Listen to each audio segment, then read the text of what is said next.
আল্লাহর বান্দি বাচ্চা নিয়ে লালন পালন করে সংসার করে, পাইলে খায় না পাইলে নাই, কিন্তু কয়েকদিন ধরে ওই ঘরের মধ্যে দুর্ভিক্ষ চলতেছে, খানা নাই, বাচ্চাগুলো না খায় কান্না করে।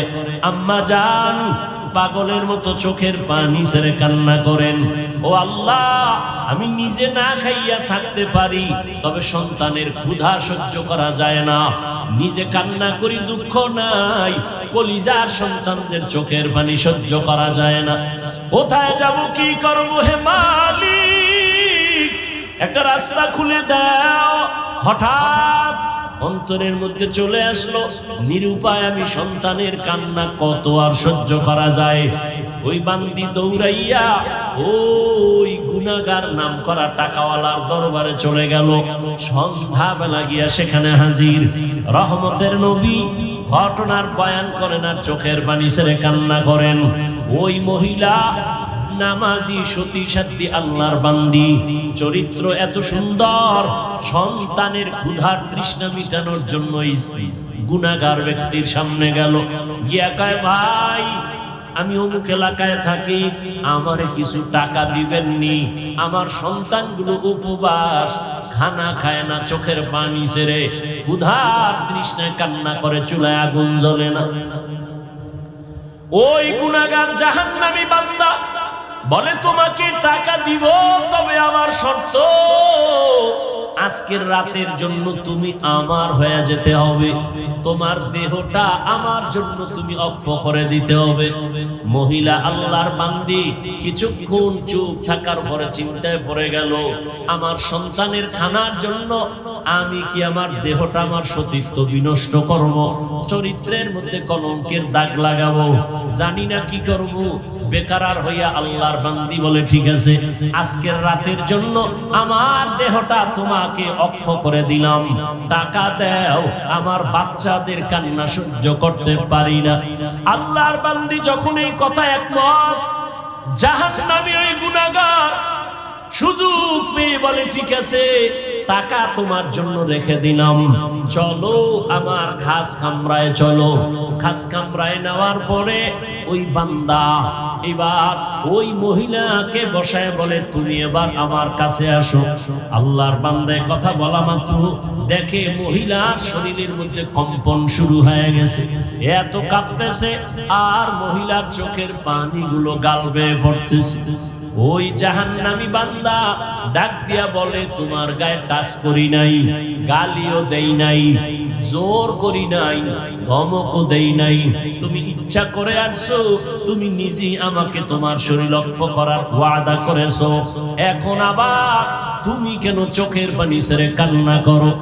আল্লাহর বান্দি চিল্লায় কয়, ও আল্লাহর গোলাম, আমার জীবন বড় কষ্টের জীবন, আমি ধুকে ধুকে কষ্টে কষ্টে আমার জীবন কাটিয়েছি, আমার আজও পর্যন্ত জীবনে যত কষ্ট হয়েছে আমার চরিত্র আমি বিক্রি করি নাই, সতীত্ব নষ্ট করি নাই, আজ আমার সন্তানের জন্য আমার চরিত্র নষ্ট করতে হবে, আমি মাওলার কাছে কেমনে দাঁড়াবো, কি জবাব দিব, এই ভয় আমি কান্না করি। আজ তুমি আমার দরজা আটকাইয়া আমার দেহটাকে তুমি ভোগ করবা, দরজার বাহির থেকে কেউ দেখবে না, কিন্তু আমি এমন মালিকের বান্দি, দুনিয়ার সব ছিদ্র বন্ধ করা যাবে, আমার আল্লাহকে না দেখায় কোনো অন্যায় করা যাবে না, আমি আল্লাহর ভয় চোখের পানি ছেড়ে কান্না করি। আল্লাহর বান্দার মধ্যে মহিলার চোখের পানি গিয়া কলবে একটা ধাক্কা মেরে দিল।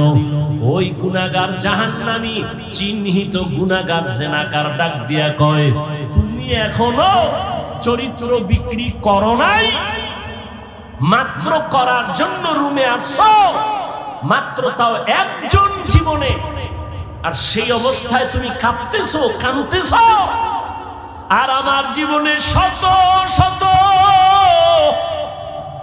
নারী আমি ভোগ করেছি, কত গুনাহ জীবনে করেছি, আমি মদ পান করেছি, এমন কোন গুনাহ নাই আমার চোখের সামনে হয় নাই। আমি জীবনে কত জিনা করেছি, আর তুমি মাত্র একজনের দরজায় এসে কান্না করো আল্লাহর ভয়। একটা পুরুষের সামনে আইসা অন্যায় এখনো করো নাই, এমত অবস্থায় যদি তোমার ভয় আর কান্না শুরু হয়, আমি জীবনে শত শত গুনাহ করেছি, আমার তো চিল্লায় মরে যাওয়া উচিত। যাও, আমি তোমাকে মুক্ত করে দিলাম, যাও, আমি তোমার শরীরের উপর আঘাত করব না, টাচ করব না, যাও, টাকাগুলো নিয়ে যাও, আমি তোমাকে হাদিয়া দিলাম, টাকা লাগবে না, চলে যাও। আর দোয়া করিও আল্লাহ যেন আমাকে মাফ করে দেয়। একটি আয়াত আল্লাহ বলেন, ওয়া আম্মা মান খাফা মাকাম রাব্বিহি ওয়া নাহান নাফসা আনিল হাওয়া ফাইন্নাল জান্নাতা হিয়াল মাওয়া। আল্লাহ বলেন, আল্লাহর দরবারে দাঁড়াইয়া কিয়ামতের দিন হিসাব দেওয়ার ভয়ে যারা দুনিয়াতেই নিজেকে গুনাহের থেকে বাঁচাবে, গুনাহের থেকে নিজের নফসকে হেফাজত করবে, আল্লাহ বলেন তার ঠিকানা জান্নাতুল মাওয়া। এক টুকরো হাদিস পড়েছি, আল্লাহ রাসূল বলেন, আদ-দুনিয়া সিজনুল মুমিন ওয়া জান্নাতুল কাফির। দুনিয়া নামক গ্রহটা মুমিনদের জন্য একটি অশান্তির বেড়াজাল, জেলখানা। বেঈমান যারা, এদের জন্য শান্তির জায়গা বালাখানা। মুমিনদের জন্য দুনিয়াটা একটা জেলখানা। মানি জেলখানায় আসামি ঢুকলে যেমন স্বাধীনতা থাকে না, দুনিয়ার জেলখানায় যতক্ষণ মুমিন থাকবে তার স্বাধীনভাবে চলাফেরা করতে পারবে না। জেলখানার আসামি মনে চাইলেই পাও আছে, হেঁটে হেঁটে যদি এদিক সেদিক যাবে পারে না, সীমাবদ্ধতা আছে। ঠিক মুমিন দুনিয়ার হায়াতে পাও আছে, হেঁটে হেঁটে যখন যেথায় মনে চায় যেতে পারবে না, সীমাবদ্ধতার বাউন্ডারির মধ্যে তার হাঁটতে হবে। জেলখানার আসামি জেলখানায় থাকতে চায় না, পাগল হয়ে যায় বের হওয়ার জন্য। ঠিক আল্লাহর প্রকৃত মুমিন যারা, এরাও দুনিয়াতে থাকার জন্য পাগল হবে না, বরং বের হয়ে মালিকের মুলাকাতের অপেক্ষায় থাকবেন। জেলখানার আসামি ক্ষুধা আছে, চাইলেই খেতে পারে না, টাইম সারা। মুমিন দুনিয়ার জেলখানায় যতক্ষণ থাকবে চাইলেই খেতে পারবে না, খাওয়ার আগেই তার চিন্তা ভাবনা করে খানাটা ভক্ষণ করতে হবে যে খানাটা আমার জন্য সঠিক, হালাল না হারাম। নবীজি মুমিনকে জেলখানার সাথে তুলনা দিয়েছেন। সব থেকে বড় কথা, জেলখানায় মানুষ যেমন এক অশান্তির বেড়াজালে থাকে, মুমিনের জন্য এই দুনিয়াটাকে অশান্তির বেড়াজাল। দুনিয়াতে কষ্ট করবে, পরকালে শান্তি হবে আর শেষ নেই। বেঈমান যারা আর দুনিয়াতে শান্তিতে থাকবে, মৃত্যুর পরে কষ্ট হবে আর শেষ হবে। দুনিয়া আমাদের গোলাম হিসাবে আল্লাহ দিয়েছেন। নবীজি বলেন, আদ-দুনিয়া খুলিকাত লাকুম ওয়া আন্নাকুম খুলিকতুম লিল আখিরাহ। দুনিয়াটা আমাদের গোলাম, আমাদের জন্যই, আর আমরা আল্লাহর জন্য। অতএব দুনিয়া আমাকে খুঁজবে, আমি আল্লাহকে খুঁজবো। টাকা আমাকে খুঁজবে, আমি আল্লাহকে খুঁজবো। সম্পদ আমাকে খুঁজবে, আমি আল্লাহকে খুঁজবো। কিন্তু এখন উল্টা হয়ে গেছে, আমি দুনিয়া খুঁজি, আল্লাহ আমাকে খুঁজে। কারণ কি? কারণ একটাই, বয়ান চলতেছে, দাওয়াত ও তাবলীগের বয়ান, পীর মাশায়েখের বয়ান, উলামায়ে কেরামের বয়ান, জুমার খতিবের বয়ান, আমলের খাতা শূন্য। এর একমাত্র কারণ জবাবদিহিতার ভয় আমাদের অন্তরে নেই। এজন্য আল্লাহ বলেন, আমার কাছে দাঁড়ায় হিসাব দিতে হবে। এই ভয় অন্তরে জমা করে যারা গুনাহ থেকে নিজেকে বাঁচাবে, সে বিনা হিসাবে জান্নাত যাবে। বাদশা হারুন আর রশিদ তিনি ওলামায়ে কেরামদের ডাকলেন, একটা মজলিস মিলায়া বললেন, আপনারা বলেন তো, আমি হারুন রশিদ বাদশাহ জান্নাতি না জাহান্নামী? ওলামায়ে কেরাম এক এক করে সবাই বললেন, জান্নাতের পথের কথা বলা যাবে, জান্নাতের কাজের কথা বলা যাবে, জান্নাতের নমুনা বলা যাবে, কিন্তু নিশ্চিত কাউকে বলা যাবে না আপনি জান্নাতি না জাহান্নামী, এটা বলা যাবে না। বলে যে বলতে পারবে সে তাকে পুরস্কৃত করব। সব মজলিসের ওলামায়ে কেরাম ব্যর্থ, এটা সম্ভব না। আপনি জান্নাতি না জাহান্নামীটা কেমনে বলি? ওই মজলিসে 9 বছরের একটা বাচ্চা ছিলেন, বালক। সে দাঁড়ায় বললেন যদি অনুমতি দেন আমি একটু কথা বলবো। বাদশা বলে বলো। বলে আপনার প্রশ্নটা আমাকে করার আগে আমি জবাব দিব, এটা আমার জব মানবেন কিনা? বলে হ্যাঁ মানবো, সঠিক হলে মানবো। তাহলে আমার প্রথম প্রশ্ন, যিনি প্রশ্ন করেন সে একটু হলেও দুর্বল, যার কাছে প্রশ্ন করেন জবাব দেনেওয়ালা একটু উপরে। বলে হ্যাঁ। তাহলে চেয়ারটা ছেড়ে আমাকে বসায় না। বাদশাহ হারুন রশিদ কয় জবাব যেহেতু দিবে, ঠিক আছে আমাকে নিচে বসার ব্যবস্থা করো আর ওকে চেয়ারে উঠাও। চেয়ারে উঠাইলেন। 9 বছরের বালক বলে আপনার জীবনের হিসাবটা আমাকে বলুন। কি আপনার জীবনে এমন কোন সুযোগ হয়েছিল কিনা যে আপনি চাইলেই গুনাহ করতে পারবেন, কেউ আপনাকে বাধা দেয় না, কিন্তু আপনি আল্লাহর জন্য গুনাহ করেন না? বাদশাহ হারুন রশিদ বলে হ্যাঁ অবশ্যই আমার জীবনে এমন বহু অবস্থা হয়েছে, আমি চাইলে অপরাধ করতে পারতাম মারাত্মক, কিন্তু আমি চাইয়াও সুযোগ ছিল করি নাই, কেউ আমাকে বাধাও দেয় নাই। আল্লাহর আযাবের ভয় আমি গুনাহ থেকে নিজেকে বাঁচাই নিয়েছি। 9 বছরের বালক বলে আপনি নিশ্চিত জান্নাতি। সুবহানাল্লাহ। নিশ্চিত জান্নাতি। আলেমরা কয় তুমি বললা কিভাবে? বলে দলিল নাও, চেঁচামেচি কেন? দলিল নাও, কোরআনের আয়াত ওয়া আম্মা মান খাফা মাকাম রাব্বিহি ওয়া নাহান নাফসা আনিল হাওয়া ফাইন্নাল জান্নাতা হিয়াল মাওয়া। হর কে দারাত খৌফে হকদার দিল মাদাম জান্নাতুল মাওয়া বেহাদ উরা মাকাম। আল্লাহর ভয় যার অন্তরে জমা করে, মালিকের আদালতে দাঁড়াইয়া হিসাব দেওয়ার ভয়, যারা নিজেকে গুনাহ থেকে বাঁচাবে, আল্লাহ বলেন তার ঠিকানা জান্নাতুল মাওয়া। আয়াতের দ্বারা আপনি গুনাহ থেকে নিজেকে বাঁচাইছেন, আল্লাহ আপনাকে জান্নাত দিবেন, কোরআনের আয়াত। তাহলে এত বয়ান হচ্ছে, আমরা টুপিওয়ালা দাড়িওয়ালা আলেম, এরপরও আমাদের মনে হয় আমরা জান্নাতের দরজায় বসে আছি, কিন্তু আবার একটু গভীর চিন্তা করলে মনে হয় আমার মতো জাহান্নামী কেউ নেই। আমি মনে করি আমার মতো বড় বক্তা বাংলাদেশে কেউ নাই। তুমি কত বড়? অনেক বড়, অনেক বড়, অনেক বড়। কয় খতিব আজম সিদ্দিক আহমদ রাহমাতুল্লাহ আলাইহি থেকে বড়? কয় না। তুমি একজন বড় মুফতি সাহেব। বলে কত বড় তুমি মুফতি? বলে অনেক বড়, অনেক বড়। কত বড়? কয় মুফতি ফয়জুল্লাহ রাহমাতুল্লাহ আলাইহি থেকে তুমি বড় নি? কয় প্রশ্নই করা যাবে না। তাহলে আমি যত বড় দাবি করি না কেন, একটা জায়গায় গেলে আমার মাথা ঠেকে যাবে, আমার উপরে আরো বড় আছে। এজন্য নবী বলেন মান তাওয়াজা লিল্লাহ রাফাআহুল্লাহ। নিজেকে যে আল্লাহর জন্য ছোট মনে করবেন, আল্লাহ পাক তার মর্যাদা অনেক উঁচু বানায় দিবেন। মেটা তো আপনা হস্তি কো अगर कुछ मर्तबा चाहो कि दाना खाक में मिलकर गले गुलजार होता है। নিজেকে যদি বড় বানাতে চাও হে মুমিন, বড়দের কদমে নিজেকে করে দাও বিলীন।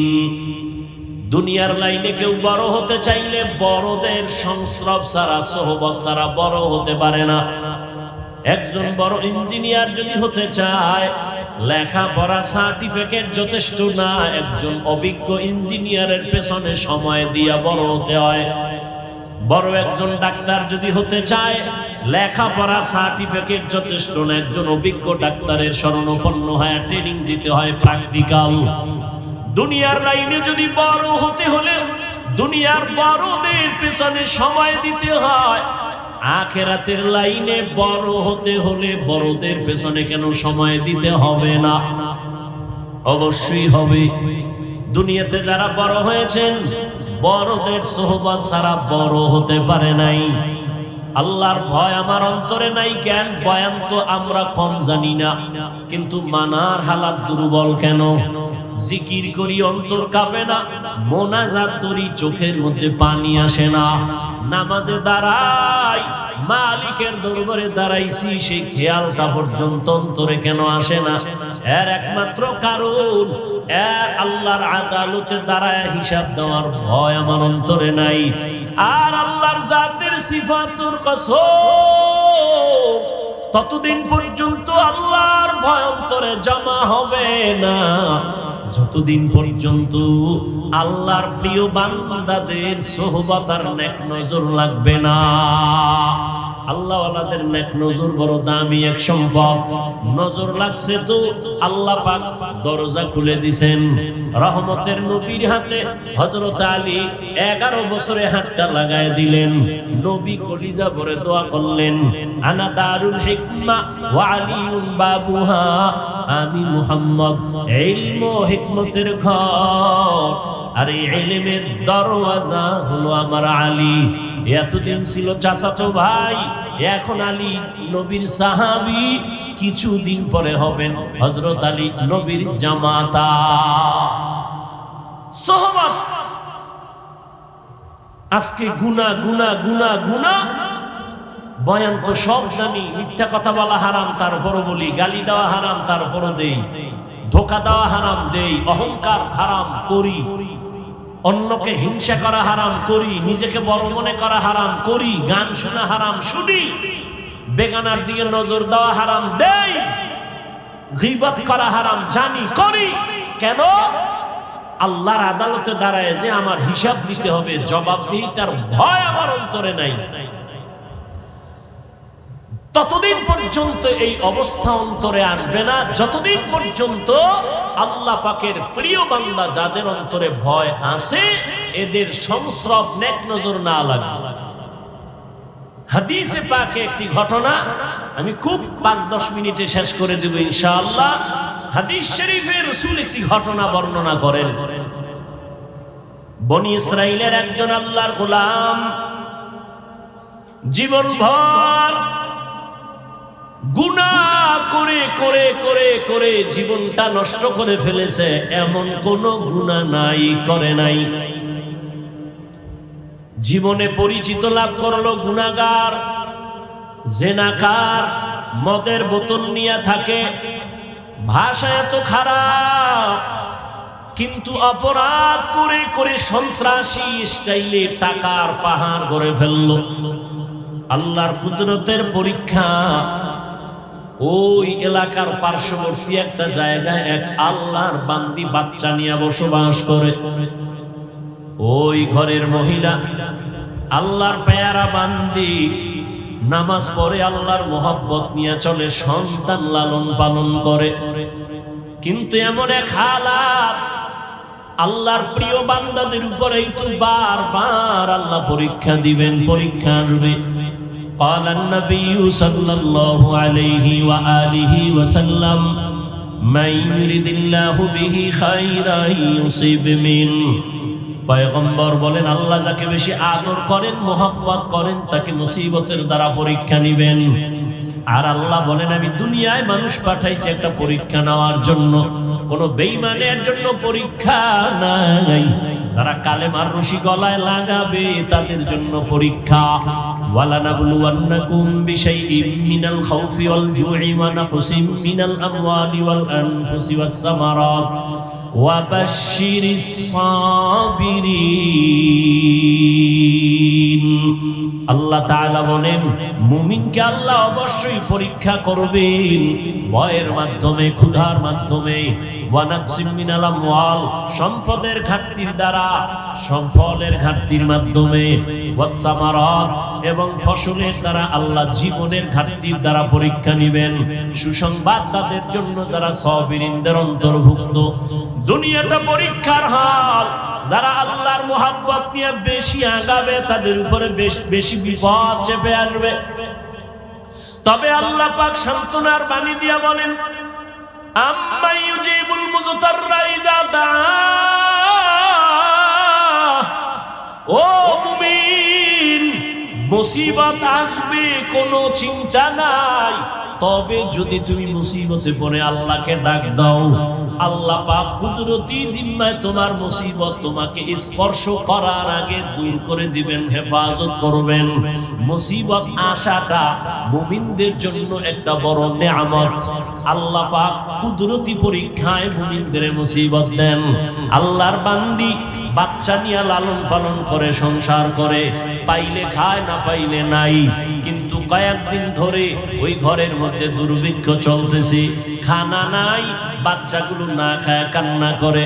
আম্মা জান পাগলের মতো চোখের পানি ছেড়ে কান্না করেন, ও আল্লাহ আমি নিজে না খাইয়া থাকতে পারি, তবে সন্তানের ক্ষুধা সহ্য করা যায় না, নিজে কান্না করি দুঃখ নাই, কলিজার সন্তানদের চোখের পানি সহ্য করা যায় না। কোথায় যাব, কি করব, হে মালিক একটা রাস্তা খুলে দাও। হঠাৎ অন্তরের মধ্যে চলে আসলো, নিরুপায় আমি, সন্তানের কান্না কত আর সহ্য করা যায়। ওই বান্দি দৌড়াইয়া ওই গুনাহগার নাম করা টাকাওয়ালার দরবারে চলে গেল। সন্ধ্যাবেলা গিয়া সেখানে হাজির। রহমতের নবী ঘটনার বয়ান করেন আর চোখের পানি ছেড়ে কান্না করেন।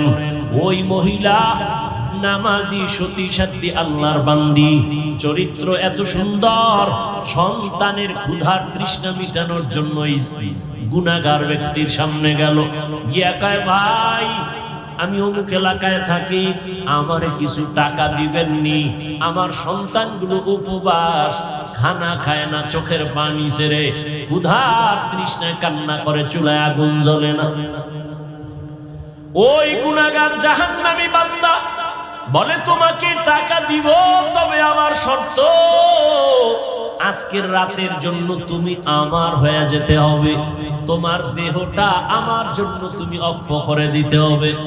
মহিলা আল্লাহর বান্দি কিছুক্ষণ চুপ থাকার পরে চিন্তায় পড়ে গেল, আমার সন্তানের খানার জন্য আমি কি আমার দেহটা, আমার সতীত্ব বিনষ্ট করব, চরিত্রের মধ্যে কলঙ্কের দাগ লাগাবো, জানি না কি করব। বেকার হইয়া আল্লাহর বান্দি বলে ঠিক আছে, আজকের রাতের জন্য আমার দেহটা তোমাকে অক্ষ করে দিলাম, টাকা দাও, আমার বাচ্চাদের কান্না সহ্য করতে পারি না। আল্লাহর বান্দি যখন এই কথা একমত, জাহান্নামী ওই গুনাহগার সুযোগ পেয়ে বলে ঠিক আছে, টাকা তোমার জন্য রেখে দিলাম, চলো আমার খাস কামরায় চলো।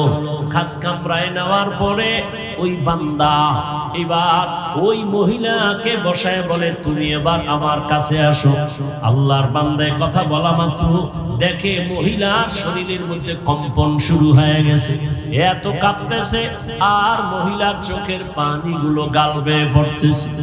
ওই জাহান্নামী বান্দা ডাক দিয়া বলে তোমার গায়ে টাচ করি নাই, গালিও দেই নাই, জোর করি নাই, ধমকও দেই নাই, তুমি ইচ্ছা করে আসছো, তুমি নিজেই আমাকে তোমার শরীর লক্ষ্য করার ওয়াদা করেছো, এখন আবার তুমি কেন চোখের পানি ছেড়ে কান্না করো? আল্লাহর বান্দি চিল্লায় কয় ও আল্লাহর গোলাম, আমার জীবন বড় কষ্টের জীবন, আমি ধুকে ধুকে কষ্টে কষ্টে আমার জীবন কাটিয়েছি, আমার আজও পর্যন্ত জীবনে যত কষ্ট হয়েছে আমার চরিত্র আমি বিক্রি করি নাই, সতীত্ব নষ্ট করি নাই, আজ আমার সন্তানের জন্য আমার চরিত্র নষ্ট করতে হবে, আমি মাওলার কাছে কেমনে দাঁড়াবো, কি জবাব দিব, এই ভয় আমি কান্না করি। আজ তুমি আমার দরজা আটকাইয়া আমার দেহটাকে তুমি ভোগ করবা, দরজার বাহির থেকে কেউ দেখবে না, কিন্তু আমি এমন মালিকের বান্দি, দুনিয়ার সব ছিদ্র বন্ধ করা যাবে, আমার আল্লাহকে না দেখায় কোনো অন্যায় করা যাবে না। আমি আল্লাহর ভয় চোখের পানি ছেড়ে কান্না করি। আল্লাহর বান্দার মধ্যে মহিলার চোখের পানি গিয়া কলবে একটা ধাক্কা মেরে দিল। ওই গুনাহগার জাহান্নামী চিহ্নিত গুনাহগার জেনাকার ডাক দিয়া কয়, তুমি এখনো চরিত্র বিক্রি করো নাই? মাত্র করার জন্য রুমে আসছো, মাত্র তাও একজন জীবনে, আর সেই অবস্থায় তুমি কাঁদতেছো, কাঁদতেছো। আর আমার জীবনে শত শত নারী আমি ভোগ করেছি, কত গুনাহ জীবনে করেছি। আমি মদ পান করেছি, এমন কোনো গুনাহ নাই আমার চোখের সামনে হয় নাই। আমি জীবনে কত জিনা করেছি, আর তুমি মাত্র একজনের দরজায় এসে কান্না করো আল্লাহর ভয়। একটা পুরুষের সামনে আইসা অন্যায় এখনো করো নাই, এমত অবস্থায় যদি তোমার ভয় আর কান্না শুরু হয়, আমি জীবনে শত শত গুনাহ করেছি, আমার তো চিল্লায় মরে যাওয়া উচিত। যাও, আমি তোমাকে মুক্ত করে দিলাম, যাও, আমি তোমার শরীরের উপর আঘাত করব না, টাচ করব না, যাও, টাকাগুলো নিয়ে যাও, আমি তোমাকে হাদিয়া দিলাম, টাকা লাগবে না, চলে যাও। আর দোয়া করিও আল্লাহ যেন আমাকে মাফ করে দেয়। আল্লাহর বান্দা খাঁটি তওবার নিয়ত করিয়া আল্লাহর আদালতে দাঁড়াইয়া হিসাব দেওয়ার ভয় কান্না করে তওবা করে আর বলে, মালিক, একটা অবলার নারী আমার দরজায় এসে টাকার কারণে বাচ্চার পেটের ক্ষুধার তৃষ্ণা মিটাইতে গিয়া আমার সামনে এসে কান্না করে তোমার এত ভয় করে চলে গেল। আমার কপাল এত খারাপ, আমি এই গুনাহ নিয়ে কবরে যেতে চাই না। ও আল্লাহ, দয়া করে তুমি আমাকে মাফ করে দাও। আল্লাহর বান্দা কান্না করে খাঁটি তওবা করিয়া এক পর্যায়ে শুরু করলো। হঠাৎ এক বেশি দিন আর বেঁচে থাকলো না, দুনিয়ার থেকে বান্দা চলে গেল। ওই সময়ের নিয়ম ছিল যে ভালো হইয়া মরবে, তার মরার পরে তার বাড়ির দরজায় লেখা থাকতো ওই দেশের ভাষায় লোকটা বড় ভালো। আর যদি কেউ অন্যায় করে মারা যাইতো, মরার পরে তার বাড়ির দরজায় লেখা হয়ে যাইতো। কে লিখতো জানা নাই, যে লোকটা খারাপ ছিল। ভালো লোক মারা গেলে ভালো লেখা ছিল। এই বান্দা যখন মরে গেল, সবাই জানছে ও তো বড় গুনাহগার মইরা গেছে, সবাই খুশি হয়ে গেছে। কিন্তু নজর দিয়ে দেখেন, ওই বান্দার বাড়ির দরওয়াজায় লেখা, কদ গফারাল্লাহু লিল কিফলি নামের এই বান্দা, আল্লাহর পক্ষ থেকে ওই দরজায় কে যেন লেখা, আল্লাহ তোমাকে মাফ করে দিয়েছেন, তোমার কোনো গুনাহ নাই। লোকেরা ঈশার সহ্য চিহ্নিত জিনাকার মদ পান করে, এই লোকটাকে কে মাফ করলো বা কেন আল্লাহ মাফ করলো? তদন্ত করতে গিয়া এলাকাবাসী সব এক হইয়া তদন্ত করে দেখলো ওই মহিলার সাথে সম্পর্কের কথা। মহিলাকে ডাকা হলো, মহিলা সব ঘটনার বিবরণ দিয়া দিল। আমি আমার আল্লাহর আদালতে দাঁড়াইয়া হিসাব দেওয়ার ভয়ে, আমি টাকার লোভে আইসাও আমি কান্না করে যখন ফেললাম, ওই বান্দা আমার কান্না দেখে তার অন্তরের মধ্যে আল্লাহর ভয় চলে আসছে। আগুনের কাছে গেলে শরীরের মধ্যে তুমি আগুন না লাগাইলো গরম তাপ আসবে। আতরের দোকানে যদি যাও, তুমি আতর না কিনলো আতরের ঘেরান আসবে। ঠিক তাকওয়াওয়ালা আল্লাহওয়ালার সোহবতে যদি যায়, ওই বান্দার অন্তরে আল্লাহর মোহব্বত আসবে। ওই বান্দা গুনাহ থেকে বাঁচার জন্য তৈরি হয়ে যাবে। এই জন্য আল্লাহ বলেন, আমার আদালত বড় ভয়ঙ্কর, আমার আদালতে দাঁড়াইয়া হিসাব দেওয়ার ভয় যারা গুনাহ ছাড়বা আমি আল্লাহ ওয়াদা করলাম তার ঠিকানা জান্নাতুল মাওয়া দান করব। এই জন্যই তো সাহাবায়ে কেরাম জান্নাতের টিকিট পাইয়াও তারা জীবনভর কান্না করেন। রহমতের নবী বলেন, আমি আয়েশা রাদিয়াল্লাহু আনহার হুজরায় ঘুমাচ্ছি এশার নামাজের পরে, আমার চোখ বন্ধ থাকলেও আমার অন্তর ঘুমায় না। রাতের গভীরে আমার হুজরার পাশেই তো মসজিদে নববী, রাতের গভীরে শুনি কান্নার আওয়াজ। এই রাতে কে কান্না করে? আমি ঘুম থেকে উঠা বের হইলাম, নজর করে দেখি মসজিদের মধ্যে জান্নাতি এক নম্বরের সাহাবী আমার আবু বকর নামাজে দাঁড়ায় কান্না করে। আমি নামাজের পরে জিজ্ঞাসা করলাম, আবু বকর নামাজে দাঁড়াইয়া আপনি কেন কান্না করলেন? আবু বকর বলেন, ইয়া রাসূলুল্লাহ, আল্লাহর আদালতে দাঁড়াইয়া হিসাব দেওয়ার ভয় আমি কান্না করেছি। নবী বলেন, আবু বকর, আল্লাহ না আপনাকে জান্নাতের সুসংবাদ দিয়েছেন, এরপরও কেন কাঁদেন? বলে যে আল্লাহ আমাকে জান্নাতের সুসংবাদ দিলেন, ওই আল্লাহ যদি আবার কোনো আমলের কারণে আল্লাহ বেজার হয়, জান্নাতের সুসংবাদ বন্ধ হয়ে যাবে। আল্লাহর আদালতে দাঁড়াইয়া আমি কি জবাব দিব সেই ভয়ে কান্না করি। কারণ নবী আপনিই তো বয়ান করেছেন হাসরের ময়দান হবে বড় ভয়ঙ্কর, নারী আর পুরুষ সবাই উলঙ্গ হাসরের মাঠে দাঁড়াবে, নবীরা পর্যন্ত কান্নায় বিভোর হয়ে যাবে। সূর্যের গরমে গুনাহগারের মাথার মগজগুলো ভাতের মারের মতো ফুটতে থাকবে, ওই সময় নবীদের কান্নার আওয়াজ, মানুষগুলো উলঙ্গ দাঁড়াবে, জাহান্নামের গরম, সূর্যের গরমে মাটির জমিনটা তামা হয়ে যাবে। অন্যদিকে আবার আল্লাহ রাগান্বিত আওয়াজ দিয়ে বলবেন, লিমানিল মুলকুল ইয়াউম লিল্লাহিল ওয়াহিদিল কাহ্হার। আল্লাহ এত আওয়াজ দিবেন কুদরতি জবানে, আল্লাহর রাগের আওয়াজটা এত ভয়ঙ্কর হবে, হাসরের ময়দানটা থরথর করে কেঁপে উঠবে। আবু বকর বলেন, ইয়া রাসূলুল্লাহ, ওই সময় কেউ কারো পরিচয় দিবে না। আজ আমি দেখি আমার ডানে আমার বামে কত বন্ধু কত বান্ধব, আমার বিপদ আসলে আমি বাবারে টেলিফোন করি, বাবা কই, মাকে বলি মা দোয়া করিও, বন্ধুদের বলি বন্ধু তাড়াতাড়ি আয়, আমার দুশমনকে মারতে হবে। আমার ডানে বামে ভক্তবৃন্দ কত আপনজন, কিন্তু না, কিয়ামতের ময়দানে আমি একা হয়ে যাব।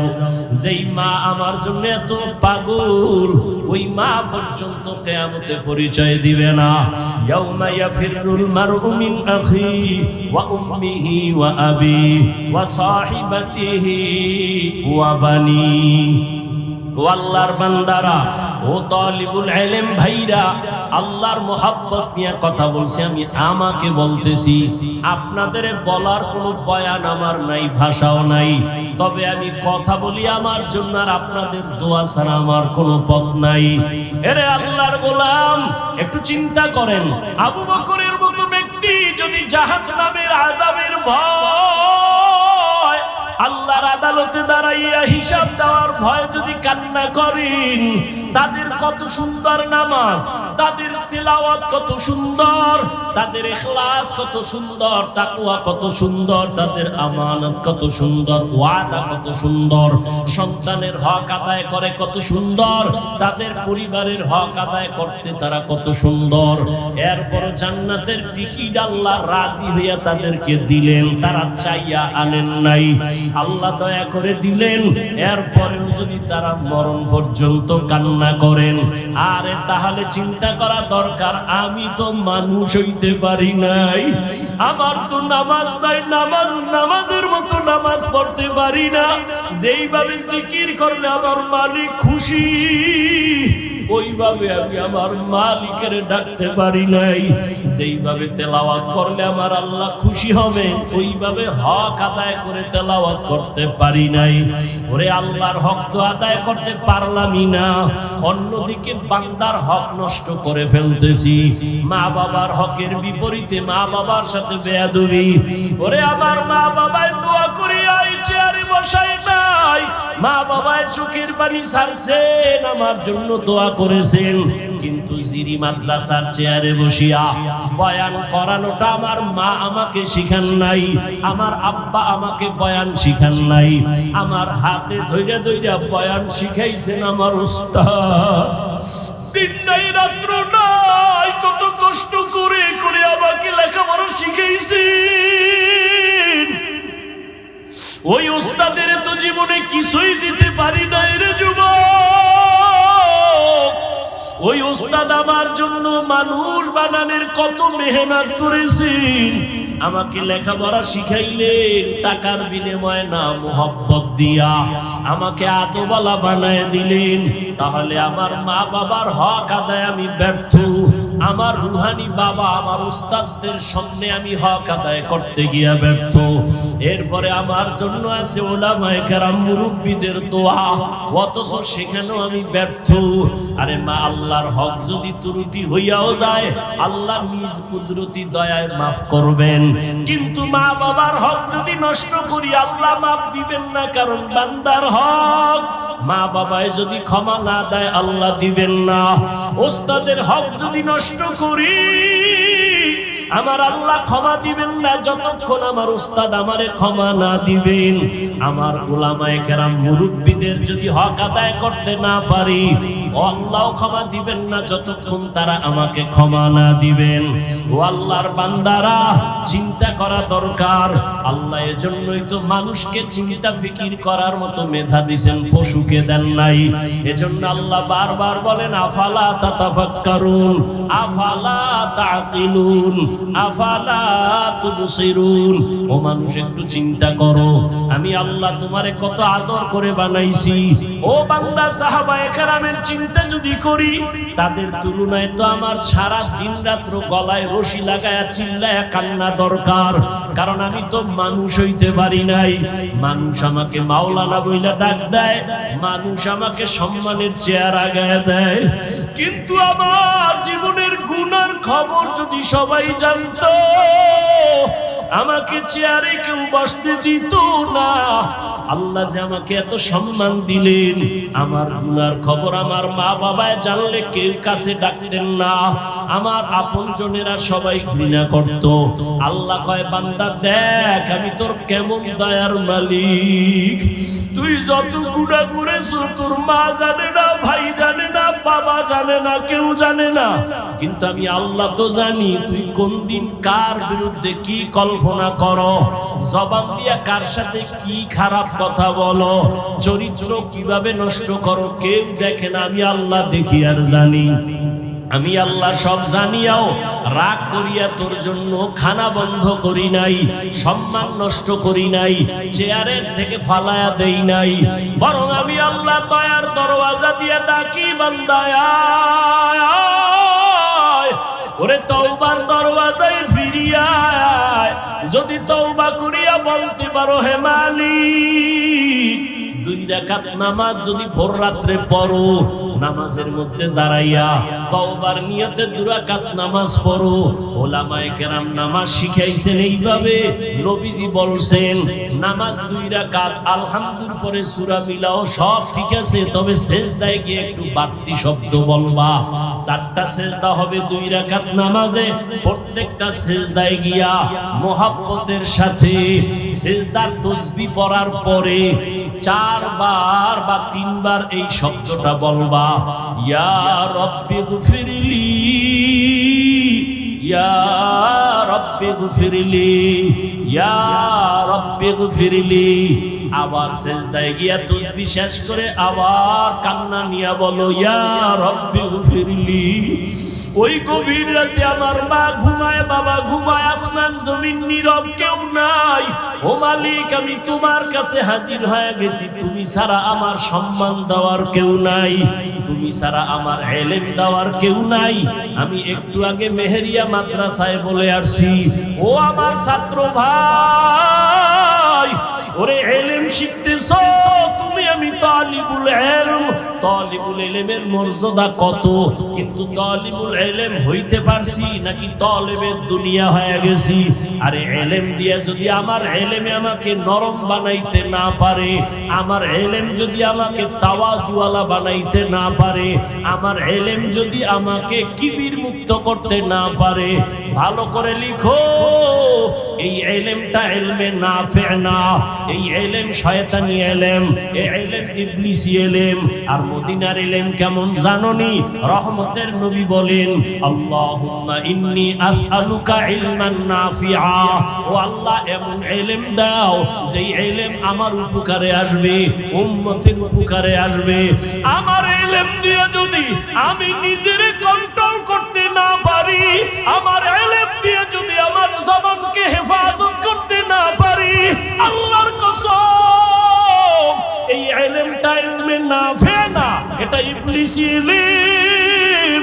আমার ইলম দিয়ে যদি আমি বিনয়ী হইতে না পারি, আমার ইলম দিয়ে যদি আমি আব্বা আম্মার সম্মান করতে না পারি, আমার ইলম নাফি না। আমার ইলমের দ্বারা যদি আমার উস্তাদের দোয়া নিতে না পারি, আমার ইলম নাফি না। আমার ইলম দিয়ে যদি আমার ভাইদের সাথে ভালো আচরণ করতে না পারি, আমার ইলমটা ইলমে নাফি না, ইবলিসি ইলম। এজন্য নবী দোয়া করতেন, ও আল্লাহ, ইলমে নাফি ছাড়া কোনো ইলম চাই না, ইন্নী আসআলুকা ইলমান নাফিআ। ও আল্লাহ, ইলমে নাফি দান করো। ও আমার ছাত্র ভাইরা, আমি আপনাদের ছোট, আমার কিছুই নাই, এই জিরির স্টেজে বসার খোদার কসম আমার ভেতরে যোগ্যতা নাই। তবে জিরির হযরত দোয়া করেছিলেন আর বলছিলেন, বাবা যতদিন বেঁচে থাকো জিরি মাদ্রাসায় আসবা, দোয়ার জন্য আসি, আপনাদের কাছে দোয়া চাই। আমি তো অনেক বয়ানে বলি, এই বাংলাদেশে এমনও ছাত্র আমার জানা মতে আছে, যেই ছাত্র ঘুমের ঘরে আমার রাসূলের সাথে মোলাকাত করে। আমি ওই বিশ্বাস কইরাই আমি ছাত্র ভাইদের দোয়া চাই। আপনাদের দোয়া আমার বড় সফলতার পুঁজি। আল্লাহর কাছে একটু নিজেরে পেশ করে, বয়স কত হয়ে গেল, কত ছাত্র জনতার আন্দোলনে কত ছাত্র মরে গেল, করোনায় কত প্রাণ চলে গেল। একদিন তো আপনি আমিও চলে যাব, কিন্তু ইলম দিয়া কি অর্জন করলাম? ইলম যদি আমাকে অহংকার বাড়ায় দেয়, আমার ইলম যদি আমাকে হিংসা বাড়ায় দেয়, তাহলে আমার ইলম দিয়া তো আল্লাহর মোহাব্বত পাওয়া যাবে না, মা বাবার দোয়া পাবো না, শিক্ষকের দোয়া পাবো না, মুরব্বী উলামায়ে কেরামের দোয়া পাবো না, জীবনটা বড় ধ্বংস হয়ে যাবে। অতএব এখনো সময় আছে, তওবা করো। আবু বকর যদি নামাজে দাঁড়াইয়া জাহান্নামের ভয়ে কান্না করেন, ওমরে ফারুক যদি এত বড় ব্যক্তি হয়ে কান্না করেন, সাহাবায়ে কেরামরা কান্না করেন, আউলিয়ায়ে কেরামরা কান্না করেছেন, তাহলে আমাদের তো সারা জিন্দেগি কান্না করা উচিত। অথচ মোনাজাত দেই কিন্তু চোখে পানি আসে না। কান্না না আসা মনে করিয়েন না রহমত, বরং আল্লাহ আপনার আমার গুনার কারণে বেজার, গুনার কারণে আমার আপনার অন্তর শক্ত হয়ে গেছে, এই জন্য চোখে পানি আসে না। অথচ আল্লাহর আযাবের ভয়ে, জাহান্নামের ভয়ে আল্লাহর জমিনে পাথর পর্যন্ত কান্দে। সুম্মা কাসাত কুলুবুকুম মিন বাদি যালিকা ফাহিয়া কাল হিজারা আও আশাদ্দু কাসওয়া ওয়া ইন্না মিনাল হিজারাতি লামা ইয়াতাফাজ্জারু মিনহুল আনহার ওয়া ইন্না মিনহা লামা ইয়াশাক্কাকু ফায়াখরুজু মিনহুল মা ওয়া ইন্না মিনহা লামা ইয়াহবিতু মিন খাশিয়াতিল্লাহ। এই আয়াতের ব্যাখ্যা কইরা দেখেন, আল্লাহর জাহান্নামের ভয়ে পাথর কাঁদতেছে, পাথর কাঁপতেছে। মানুষ আমরা এত কেন খারাপ? আমাদের চোখে কেন পানি নাই? দুনিয়াতে যত মানুষ আল্লাহকে ভয় করবে, গুনাহকে ভয় করবে, এর মধ্যে যারা ইলমওয়ালা তারা আরো বেশি ভয় করবে। ইন্নামা ইয়াখশাল্লাহা মিন ইবাদিহিল উলামা, উলামা যারা তারা ইলম দিয়ে আমার মাওলারে চিনবে আর বেশি ভয় করবে। অথচ আমাদের চোখে পানি নাই, আমাদের মুনাজাতে কান্না নাই, ভোর রাতে কান্নার আওয়াজ নাই। আল্লাহ আমাদের কাছে চাইতেছেন চোখের পানি। প্রত্যেক রাতে আল্লাহ আসেন আমাদের ডাকার জন্য। ও যুবক ও ছাত্র বাবারা, এখনো সময় আছে, তওবা করো। পর্দার আড়ালের মা বোনেরা তওবা করেন। জীবনে আর নামাজ ছাড়বেন না, বেপর্দায় চলবেন না। সন্তানগুলো আদর্শওয়ালা বানাবেন। ডাক্তার বানাইলো বেয়াদব যেন না হয়, ইঞ্জিনিয়ার হলেও যেন বেয়াদব না হয়। সন্তানের ব্যবহারে যেন মা বাবা কষ্ট না পায়, সন্তানের ব্যবহারে যেন আলেমরা কষ্ট না পায়, সন্তানের আচরণে শিক্ষক মুরব্বীরা যেন কষ্ট না পায়, বরং কষ্ট না পায় যেন দোয়া করতে থাকে আদবের কারণে। ও যুবক, তওবা করে নাও, আল্লাহর কাছে মন খুলে বলো, হে মালিক, আমি আজকে তোমার দরজায় আসছি, গুনাহ নিয়ে আর ফিরতে চাই না, আর নামাজ ছাড়বো না, আর গুনাহ করব না, আর গীবত শিকায়াত করব না, মা বাবার সাথে বেয়াদবি করব না, উলামায়ে কেরামের বরদোয়া নিব না, মুরব্বি ওস্তাদদের দোয়া নিয়ে চলবো, মা বাবার দোয়া নিয়া নবীজির তরিকায় চলবো। আল্লাহর বান্দারা, যদি তওবা করার নিয়ত হয়, দুটো হাত আমার আল্লাহকে দেখায় দেই। আয় আল্লাহ, হাতগুলো কবুল করে নেন, তওবা কবুল করে নেন। তওবার উপরে মজবুত হইয়া চলার মতো তৌফিক দান করেন, আমিন। আলহামদুলিল্লাহি রাব্বিল আলামিন, ওয়াসসালাতু ওয়াসসালামু আলা সাইয়্যিদিল আমবিয়া ওয়াল মুরসালিন ওয়া আলা আলিহি ওয়া আসহাবিহি আজমাইন। ইয়া আরহামার রাহিমিন, ইয়া আরহামার রাহিমিন, ইয়া আরহামার রাহিমিন। রব্বিরহামহুমা কামা রব্বায়ানি সগীরা। আল্লাহুম্মা ইন্নাকা আফুউন কারীম তুহিব্বুল আফওয়া ফা'ফু আন্না। আল্লাহুম্মা ইন্না নাসআলুকা রিযাকা ওয়াল জান্নাহ ওয়া নাউযু বিকা মিন সাখাতিকা ওয়ান নার। আল্লাহুম্মা ইন্না নাউযু বিকা মিনাল বারাসি ওয়াল জুনুনি ওয়াল জুযামি ওয়া সাইয়্যিল আসকাম। আল্লাহুম্মা ইন্নী যালামতু নাফসি যুলমান কাসীরান ওয়া লা ইয়াগফিরুয যুনুবা ইল্লা আনতা ফাগফিরলি মাগফিরাতাম মিন ইনদিকা ওয়ারহামনি ইন্নাকা আনতাল গফুরুর রহিম। ইয়া আল্লাহ, পবিত্র মারকাজের এই প্যান্ডেলে আমরা হাজির। দুনিয়ার বাড়িওয়ালাদের দরওয়াজা বন্ধ, আপনার রহমতের দরজাগুলো খোলা। আমরা গুনার বোঝা নিয়ে আসছি, তওবার নিয়তে আর গুনাহ করব না, আর দাড়ি কাটব না, আর বেপরদায় চলব না, আর নামাজ ছাড়ব না, মা বাবার সাথে বেয়াদবি করব না, উলামায়ে কেরাম মুরব্বি ওস্তাদের দোয়া নিয়ে চলব। ও আল্লাহ, নবীর তরিকা মেনে চলব। আমাদের তওবা কবুল করে নেন, তওবার উপরে মজবুত হইয়া চলার তৌফিক দান করেন। আয় আল্লাহ, এই সম্মেলন, আগামীকালের সম্মেলনকে আপনি কামিয়াবির সাথে কবুল করে নেন। আয় আল্লাহ, মাদ্রাসা হেদায়েতের মারকাজ বানায়া দেন। উলামায়ে কেরাম যারা কথা বলেছেন বলবেন, সবাইকে আপনি কবুল করে নেন। হেদায়েতের জন্য আপনি জরিয়া বানায়া দেন। সারা দুনিয়াবাসীকে মাফ করে দেন। আয় আল্লাহ, প্রবাসে যারা ব্যবসা করে, চাকরি করে, হেফাজত করেন। বাংলাদেশ শান্তির দেশ বানায় দেন। জালেমদের জুলুম থেকে হেফাজত করেন। পরস্পরে মুহাব্বত বাড়ায় দেন। আয় আল্লাহ, এই মাদ্রাসার পেছনে যারা খেদমত করিয়া আজ দুনিয়াতে নাই, সবাইকে আপনি জান্নাতে